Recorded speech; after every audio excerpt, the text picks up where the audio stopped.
ka-taxpayer kasi, ito pa, nandun lang tayo sa AM. Ang problema, maraming mga taxpayer ang gustong-gustong makinig sa atin. Ang problema, wala silang radyo. Yan, oo nga. Ayun. Kaso internet meron. Sa internet meron. Yun na nga isa pang challenge din.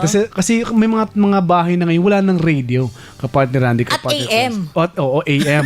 FM meron, kaya lang may mga radio FM lang ata eh. Hanggang sa dumating na itong may Facebook Live. Ito Doon na sa may Facebook. nagka-Facebook Live. So inere na kayo na may video na. Yes, starting February 1. Yun, February 1 naman yun. Tapos nagtapos siya ng before pandemic. Nung March 15, nahinto yung Facebook Live dahil nag-pandemic. So challenge yun na kayo ay pandemya. Yun na isa pag-usapan natin sa tax surveys.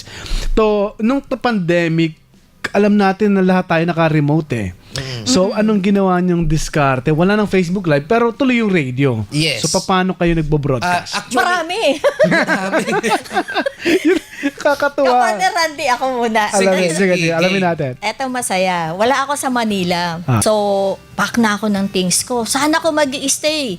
Sa Manila, sa probinsya, o saan man? Yeah. Sakit nito, doon sa bahay namin, walang internet.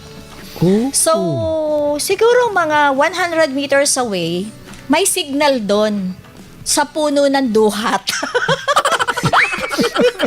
So, para na alam ko na mangyayari. Yes.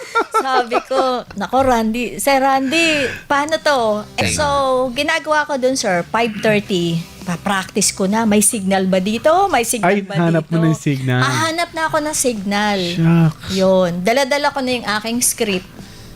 So, Hanggang nagprograma ka alas sa duhat.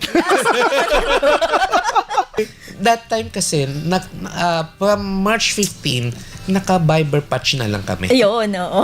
Okay. Viber patch. Anong taon po ito? 2020? 2020. Ayun. 20. Starting nung Kasagsaga na. nag-pandemic. Hanggang 2024. Bago kami, hanggang 2025 So 4 years actually. yun. 4 years na naka-Viber lang. Yes. Hanggang Survive. 2025, actually, Viber pa kami before mag-March 6. Mag-BNT.